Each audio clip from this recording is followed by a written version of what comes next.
sociologique de ce pays. On ne doit pas aller chercher de midi à 14h. Tu ne peux pas aller communiquer avec des gens qui n'ont rien à faire de vos communiqués, qui n'ont même pas peur de la mort, qui n'ont pas peur aujourd'hui de l'État, d'aller en prison. C'est une gum-gum mo gëna fort lol. Boy wax ak mom da ngay aw ak mom ci gëm-gëmam. Lan mo doon premier acte bi fi la ko bind. Beaucoup commencé comme d'habitude quand on parle, les gens comprennent pas d'où tu viens. Il y a beaucoup de gens qui viennent. C'est normal, c'est le jeu de la démocratie. C'est pour le plaisir de se faire les intéressants. Mais dès le début,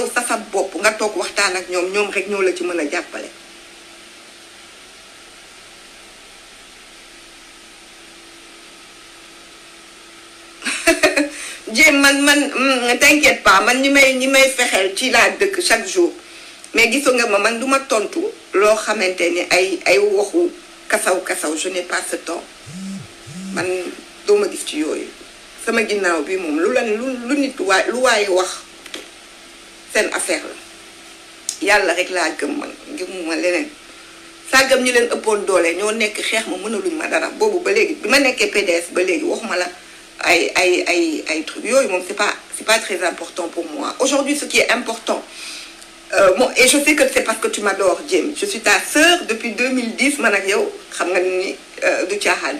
T'es inquiète, mais c'est pas grave, il n'y a pas de problème. Politique. Donc, je voulais dire, aujourd'hui, c'est ça le problème. Il faut que Macky Sall, je vous lance un appel solennel en tant que citoyenne. Je le sais. Parce que si je ne me trompe, hier, il était question compris à Massaly Kouldinan. Quand j'ai trouvé même maladroit de sortir genre un arrêté après. Je ne sais pas qui vous conseille. Qui vous conseille. Mais sur le coup, moi, à votre place, franchement, je me hélicoptère, je me Khalife général des Mourides. Mais je me arrêté, je me jambarlo. Té ñom nit ki mu gëm nak yalla lañu gëm ñom dañu gëm ni les mosquées ci la ci mo leen ci génné et vous savez pourquoi moi je peux les comprendre. Je peux comprendre cela si comme je le dis depuis le début si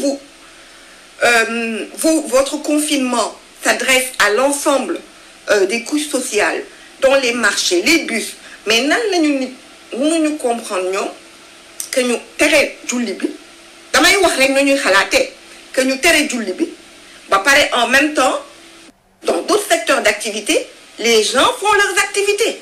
Si le confinement était général je pense qu'il y aurait eu moins de problèmes mais ñom lolu lañuy nonu lañ koy gissé kilifa tay ñoo xamanteni sen benn wax ko xamné bu waxé tay à 8h dama bëgg 10 milliards yow état da ngay jël avion préparer dossier diko liggéey ay jours pour ñu lébal le 10 milliards kilifa bobu bu taxawé tay 8h né dama bëgg 10 milliards avant midi ñu indil ko ca kërëm koku dafa bëré doolé ah munoko mu da ngay juk nga dem wax ak mom da ngay juk nga wax c'est ça notre réalité c'est ça notre réalité nañ waxtaan rek bu ñu waxanté dëgg ko xamanteni yow état nga dé am nga signature respectabilité tu es reconnu comme un état aujourd'hui tu veux lever 10 milliards. Tu vas y travailler, tes ministères vont y travailler pendant des jours, le régime va y travailler pendant des jours, beaucoup vont lever, beaucoup vont faire téléthon, yo président de la République, 10 milliards, beaucoup d'ailleurs. Quel nom qu'on fait def, moi, Khalife général, moi, t'as 8 heures de me 10 milliards, avant 9 heures 10 milliards, il m'a kon kooku moom xol donc yow boo bëggee réussir sa communication boo bëggee réussir tey à fédérer parce que lii ma gis pourquoi j'en parle lii ma gis ce virus va nous diviser encore parce que je vois des échanges houleux sur les réseaux sociaux et la foi d'une personne kenn du ko fowe donc dem la président Macky Sall jëlal sa hélicoptère demain nga dem waxtaan Khalife général des Mourides nga pare nga dem Tivaouane nga pare nga dem famille omarienne nga pare nga wax les chefs de partis politiques lance-leur un appel solennel. Appelez monsieur Sonko, appelez monsieur Idrissa Seck, appelez monsieur le président Abdoulaye Wade, appelez Karim Wade. Les guerres là, je regardais tout à l'heure, je l'ai partagé sur mon mur, un professeur français qui expliquait, qui nous montrait comment les gens, pour convaincre, parce que les du Sénégal, même pour l'Europe, il y a un confinement, pour nous montrer les risques. Les gens qui communiquent, qui communiquent, qui communiquent sur les réseaux sociaux, ils gagnent leur hanach ci mbedd bi. Man sank asama ki dama génn, mais les gens n'ont rien à cirer de ces communiqués. Hein. Moi, je suis choquée. C'était la même chose avant-hier. À la limite, ils te regardent de haut, genre, oh, la folle du village, regarde là. D'autres te disent, hey, tout bas. Là, je rentre dans la boutique, et on a fait tout bas. Parce que j'ai mis un masque et j'ai mis des gants. Donc, ce que vous faites là, ça ne sert à rien. Passez par les porteurs de voix. Passez par, ce sont les propriétaires des cœurs. Ce sont les propriétaires des esprits dans ce pays. Le temporel est trop fort, n'est pas assez fort par rapport aux religieux. Le temporel organise, nous le suivons parce que nous sommes dans un état, dans une république. Mais le religieux, t'as dit, moi, amé suñu xol. Moi, amé suñu xol. Donc, yow bo buggé atteindre xol yi, waxtaanal ak ñoom, jugal nga dem waxtaan ak ñoom.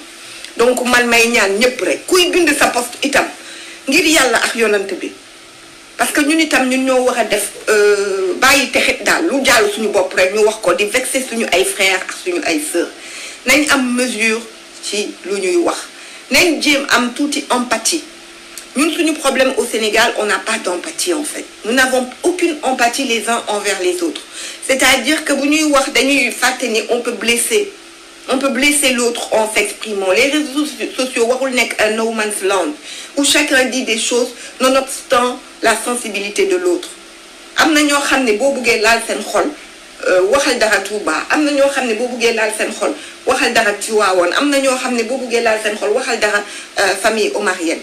Nañ xol ñun itam ñu ñuy jappalé suñu bop ba ñu génn ci crise bi après ñu rayante waat politique ñu dóorante matante ñu temporel bu amé sen ay ñu def ko mais de grâce xol leen li ngeen di bind. Moi j'ai été outrée, c'est pour ça que j'ai fait ce live. Je suis arrivée, je lis les fils d'actualité, je tombais des nues. Moi je souhaite, en tout cas moi mon souhait le plus ardent, moi que nous fassions un couvre-feu. Je m'explique. Un couvre-feu n'empêchera pas les gens d'aller travailler, des dettes. Mais il faut am heure parce que faut xam nga couvre-feu doole bi mu am moy déclic la. C'est un déclic psychologique.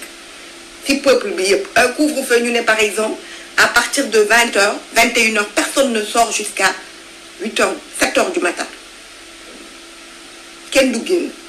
Nit ñaa ngi dajaloo ba légui ci mbedd yi. Moi quand je sors, je suis sortie mais nit ñaa ngi ci mbedd mi. Déclic là en plus qui va aider à comprendre que cette maladie est très très très grave.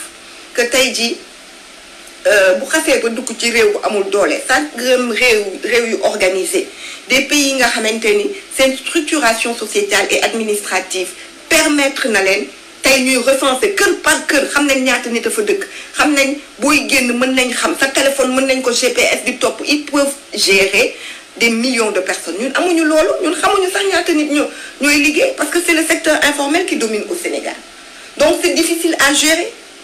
Quand vous faites du gon, vous ne pouvez pas gérer, mënoo dugg par exemple tey si quartier yu am population bu bëri tey bu yàlla bu mu am bu duggoon installé wu Grand Yoff fu ñu koy waxee bu duggoon installé wu dans la banlieue lii fu ñu koy waxee ak fu ñu koy fajee ci këru àdduna fan donc tey foog ñu jël des mesures drastiques parce que gis nga je lisais un document tout à l'heure je pense que c'est sur la chaîne sur soit TF1 ou c'est news ou quelque chose comme ça où on expliquait feebar bi ni muy doubler nu muy tripler multiplier par 10 par lan manque de confinement ni benn personne ñu wane image bi je vais vous le partager en bas ñu expliquer ni que plus ñu wàññi nit ñu génn plus feebar bi ñu muy atteindre wàññeeku propagation wom moo graaw ni muy propager wom moo graaw te ñun li attanuñ ko Sénégal nous n'avons ni les moyens sanitaires ni les moyens financiers tey jii bu duggoon à grande échelle dans ce pays-là Mama Dali Gueye man d'accord ma ci sévérité man je suis contre le bâton.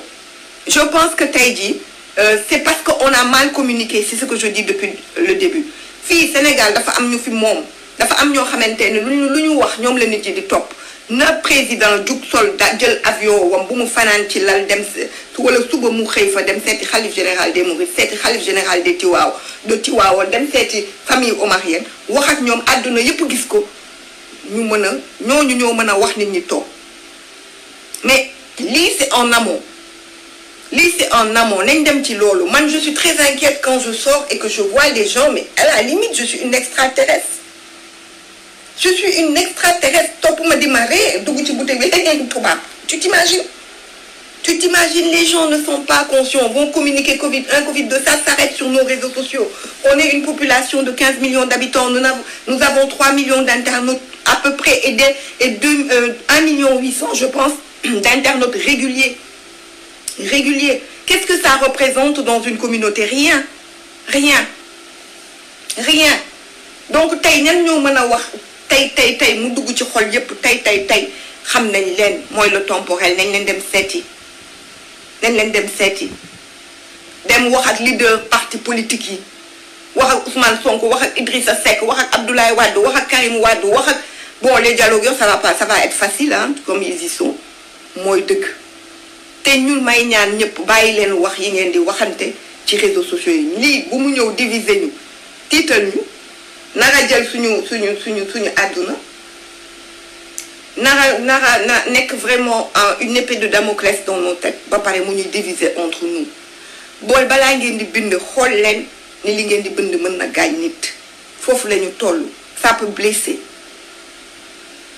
blesser.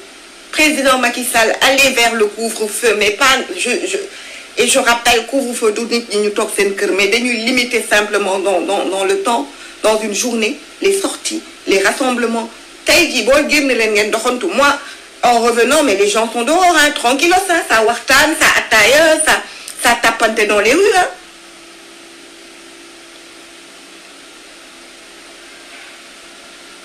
Non Jim nañ def couvre-feu maanaam nit ki noo liggéeyi ba 19h mu ñibbi këram parce que à situation exceptionnelle sacrifice exceptionnel moo gën mu dugg si ñun fu ñu koy fejee amuñu moyens yi amuñu ñun kaaru hôpitaux Italie yi je dis quart 1/10 des hôpitaux italiens ou français nous ne les avons pas nous ne pouvons pas nous permettre aujourd'hui la propagation de ce virus à échelle exponentielle mënuñu ko il faut regarder la réalité en face. Quand Emmanuel Macron s'assied et dit nous sommes en guerre communication président tubaab yi du suñu communication yi de nga wax xam ne da ngay wax lu rëy chaque mot est minutieusement recherché chaque mot dañ koy peser le mot guerre rappelle aux Français la guerre de 39-45 c'est un moment douloureux pour la France. Ça leur rappelle la guerre d'Algérie. Quand ils vont choisir ce mot-là, c'est que la situation est grave. Et comme nous, ils avaient dit, fidou. Et comme nous, ils avaient dit qu'ils vont maîtriser. Personne n'avait mesuré la gravité de la situation. Quand un pays aussi développé que la Chine a été obligé de construire des hôpitaux en 15 jours, de créer des ordinateurs, des robots dans les rues, de doter la police de systèmes extraordinaires, nga xam ne jaaxle ne nga xam ne situation bi grave na bu ñu nangu mu dugg fii mais bu ñu nangu mu diviser ñu